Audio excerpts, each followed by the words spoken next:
people are not concerned about disability because, oh, it's not affecting them. But as you say, 1 in 3 people have a disability of some kind, whether that is visible or non-visible. And also, it is the only minority that every single person in their lifetime will be a member of at some point in their life, whether they trip and fall and injure themselves playing basketball, or whether you're just aging and you suffer from dementia, or you are a senior, because any senior is considered disabled. Yeah. Welcome to the Persistence U podcast with Lisbeth. That's you as in university, but we're really much more of a community here. Lisbeth Meredith is an author, speaker, and online teacher. Each week, she'll be delivering amazing stories from survivors and strivers, all threaded together with a dose of persistence. We're so glad you're listening. Friends, if you haven't met Hollis Peirce, you're in for something truly special. After a life-threatening health crisis changed everything for him in 2021, Hollis, who lives with muscular dystrophy, refused to let his diagnosis hold him down. Instead, he transformed his pain into a mission to continue being seen and heard. And he lives in long-term care. While he lives there, he still manages to light up the world with his words, his teaching, his advocacy, and his podcast. His podcast is 21st Century Disability, and it's changing lives and changing minds. We are at a time of shrinking funding for those who are experiencing disabilities, and all of us in our lifetime will experience a disability. So I really hope you'll stick around and listen to Hollis's story and be inspired. He's living proof that all of us have something amazing and unique to contribute to the world, and he is doing it very boldly. Glad you're here. Can't wait to hear what you think about this episode. Find me at lameredith.com or hit me up on Facebook, my author page, because that's where you can comment about the podcast and or writing and other things. This month's podcast events are being sponsored by Unmapped, and Unmapped is also going to be featured next month in We Love Memoirs as one of the many fabulous books available for bonuses for people who would like to win a free book. Hollis Peirce, thank you very much for joining Persistence U all the way from Canada today. I am so thankful for this conversation and for your time. Yeah, thank you so much for having me, Elizabeth. It's my pleasure. And when you and I first connected and I looked at your bio, I was so impressed because having some challenges such as muscular dystrophy and yet becoming not just a great student in college, but teaching and being a thriving part of a prestigious university, that's pretty amazing.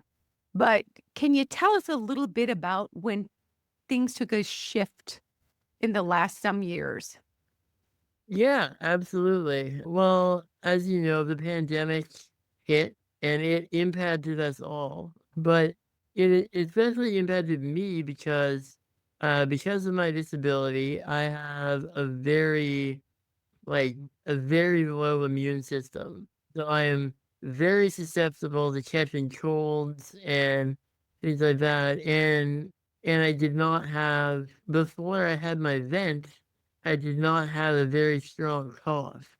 So if I was to catch COVID in that time, it would have been a major threat to my life. And then in 2001, thankfully I did not catch COVID, but in 2001 I woke up and I was, Hollis, yeah, do you mean 2021? Sorry, you said 2001. sorry.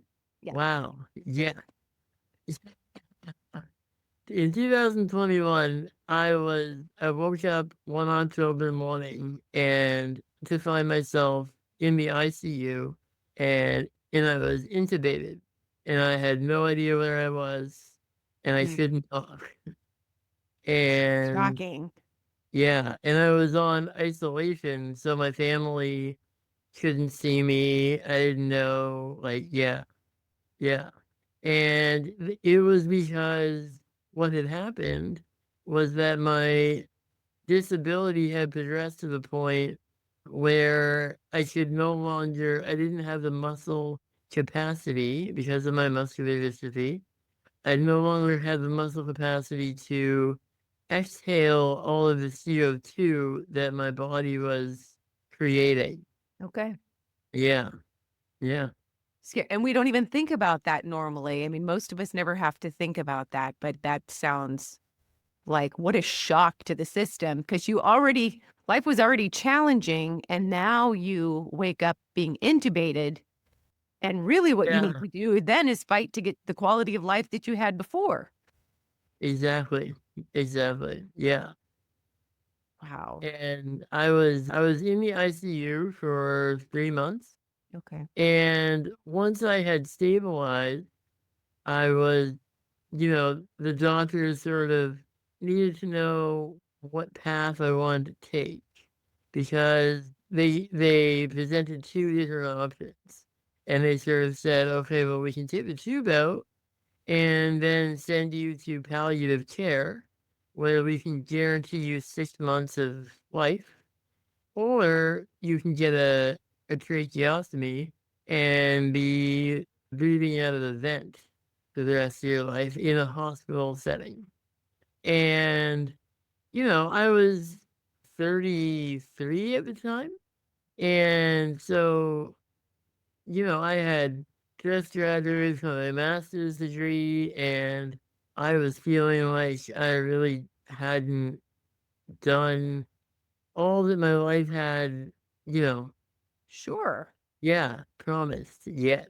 So I chose the tracheostomy, and now I am living in a long-term rehab complex care unit in the hospital. It's amazing. And that's where we're recording from. That's where you're at right now. That's where I am right now. Yeah, yeah, Wow. yeah. And what was that like beginning that journey? It was intimidating, definitely. But in all honesty, before my life here, I was constantly training, hiring, and firing all of my own attending care staff because of my muscular dystrophy, I am highly dependent upon other supports. And so, in one retrospect, it's almost a relief because I no longer need to be concerned about the stresses about, people calling in sick. Because when I was at home and managing my own staff, if someone called in sick, it was my responsibility to find someone to sub in. And but now that I'm living in another setting that is run by another industry, I don't have to be worried about whether or not someone's gonna come in my door to wake me up. Yeah. I could see that would be a relief. I mean, Yeah, that could be definitely. a huge relief and give you a whole lot more time to your life to do other Mhm. things than just stay alive. Yeah, exactly. And that's one of the things that I talk about in my own podcast is you know, living life with a severe disability is like a full-time job. Just basic life is a full-time job. Yeah. Yeah. It's not for everyone, but I mean, you really did it. You got this and your attitude seems like you are you have sort of conditioned yourself to look for the positive. Was that always the case for you or do you make an effort? No, I come from a very supportive family Good. and I was not treated any differently than any of my siblings. My siblings like to beat me up just as much as they like to beat each other up. Yeah. Yeah, exactly. And it was very I faced a lot of challenges in life, like, I've had a lot of surgeries, for instance, and I've had nothing but positive results, and I've had a lot of positive experiences with things like, Easter seals camps for kids with disabilities, meeting other people with similar disabilities, and how they've managed their life, and meeting older people with similar disabilities, and being mentored by them. And yeah, this optimism came naturally to me. Yeah. I love that, and I also love that you feel like one of your resiliency factors is being treated like the other people in your family and having your siblings rough you up just like they would anyone else in the family. Oh, absolutely. Yeah. And when I said I should clarify, it's not for everyone. What I meant was definitely surviving and thriving over disabilities is not for sissies. And so No. you've been able to make it, your mission to keep moving forward and being a success. What was it Yeah. like at the university? And what were some of the physical challenges that you came across while being at the university? Well, like one of the things that my family always reminded me of is that my disability is only a disability for my body. It's not a disability for my brain. And so I've always been successful academically. And in high school, I managed to get into the university here, and it is considered the university in Ottawa, well, one of the three universities in Ottawa called that I attended is called Carleton University, and it is considered to be the most accessible university in Canada Okay. and arguably North America. And it has mainly the main primary reason is that the entire campus is linked together with an underground tunnel system. So you can get from point A to point B anywhere on campus without going outside. Okay. And so when you're in Canada and the winter time, you're dealing with a lot of snow, it's very beneficial for people like me so I don't have to go outside to get from class to class. Okay. And also, another reason why they are so accessible is that they've got what they call an attendance services program, which is they have students that are hired to be attendants for fellow disabled students. So if you are living on campus, like I did during my graduate degree, there are students that to your dorm room to help you get up in the morning, get showered, get food, and get dressed and go to class. But so that provides eliminating a lot of the barriers.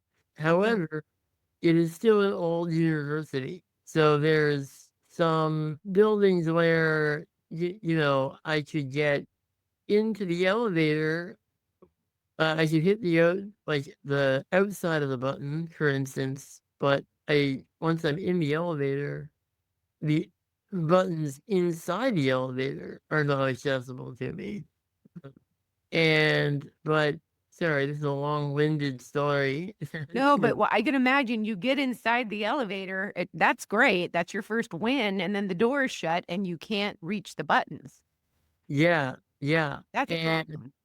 And so in my master's degree, I did a full accessibility audit of campus. Okay. And so I tested every building's entrances, elevators, bathrooms, and things like that. And I had countless numbers of times where I was in elevators that I couldn't get out of.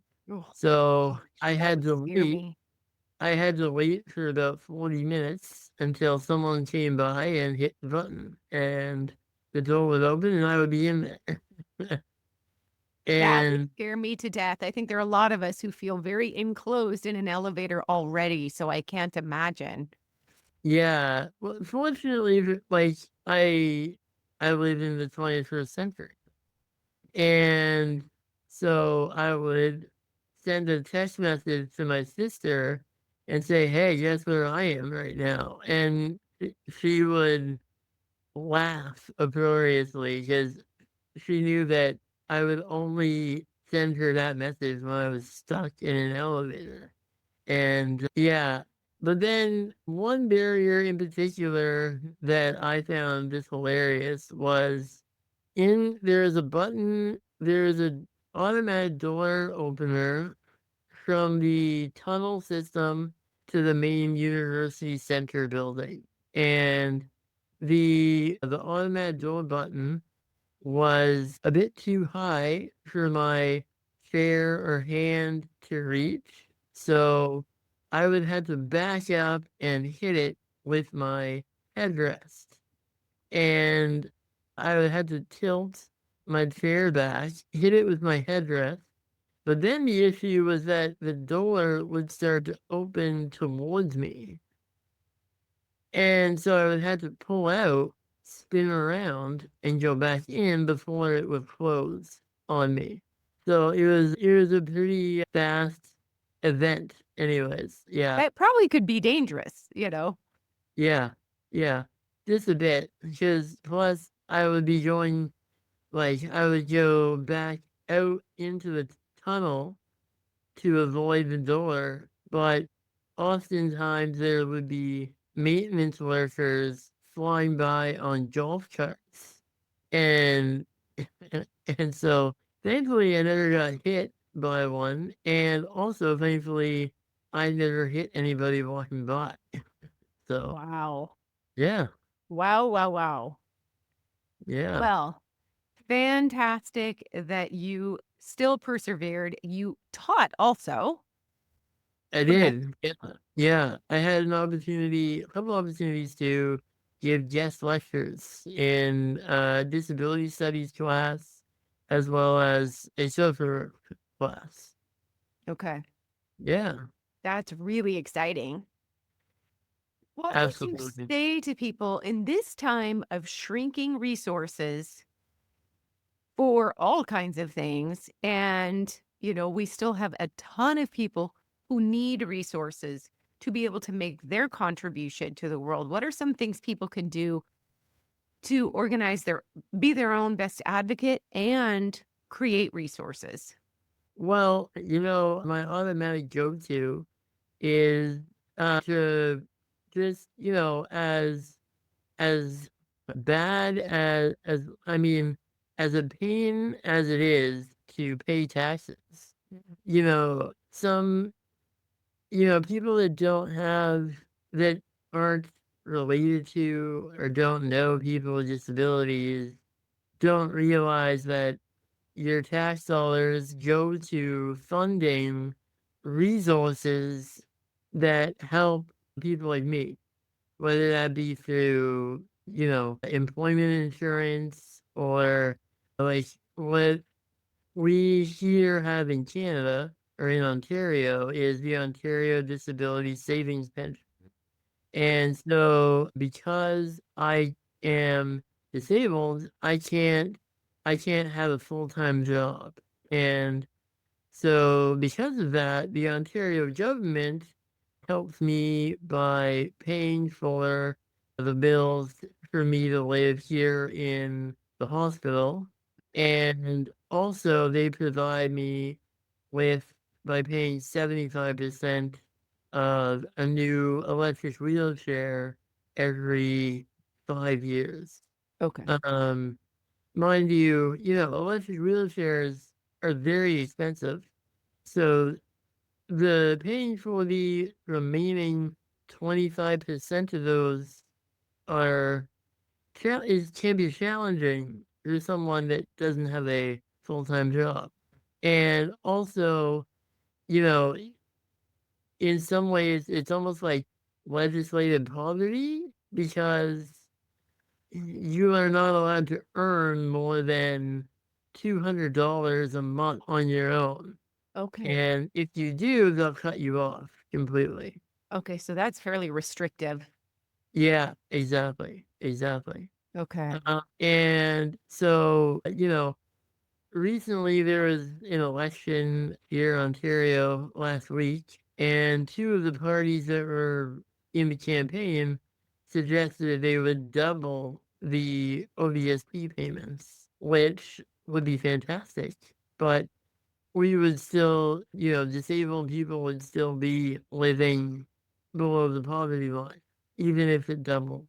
So, but yeah, yeah. All right. So do you have peer support? What do you do to create support for yourself outside of your family? Not all of us have close family or, have formal resources, but what do you do to get that Yeah. peer support? Well, friends, I do every year. I participate in the muscular dystrophy walk and roll. So there's always fundraisers for muscular dystrophy or any type of disability. Generally speaking, they have a local chapter that you can donate to, volunteer with, and participate in their events. Okay. Yeah. Yeah. And also giving to your local food bank is always a help because disabled people greatly benefit from food banks. Okay. Yeah. And I think, when you and I are talking, there are always people who will think disability isn't something that happened in my family, or I won't ever be in that position. And people, it allows people to feel a bit removed. But realistically, most Mhm. all of us at some point or another are going to experience a temporary disability, if not a permanent one. We never know what's coming in the future. Exactly, and that's exactly it was with is that, people are not concerned about disability because, "Oh, it's not affecting them." But as you say, 1 in 3 people, have a disability of some kind, whether that is visible or non-visible. And also, it is the only minority that every single person in their lifetime will be a member of at some point in their life, whether they trip and fall and injure themselves playing basketball, or whether you're just aging and you suffer from dementia or you are a senior, because any senior is considered disabled. Yeah. So it's very important for all of us to realize that creating a world in which people have access and the ability to make a contribution to the world still is so critical. Absolutely, absolutely. Universal design is for everybody. It's all inclusive. And, as nice, aesthetically pleasing a nice stairwell might look, it's nice, but it's not accessible. And so, it's not fun sometimes when you are going to an event and you need to worry about A, is it accessible? Okay, it is accessible, but B, does it have accessible bathrooms? And will I be able to eat there? That kind of thing. Good points. Good points that we just don't think about in the same way that we don't think about going into an elevator, having those doors close around us, and then being stuck.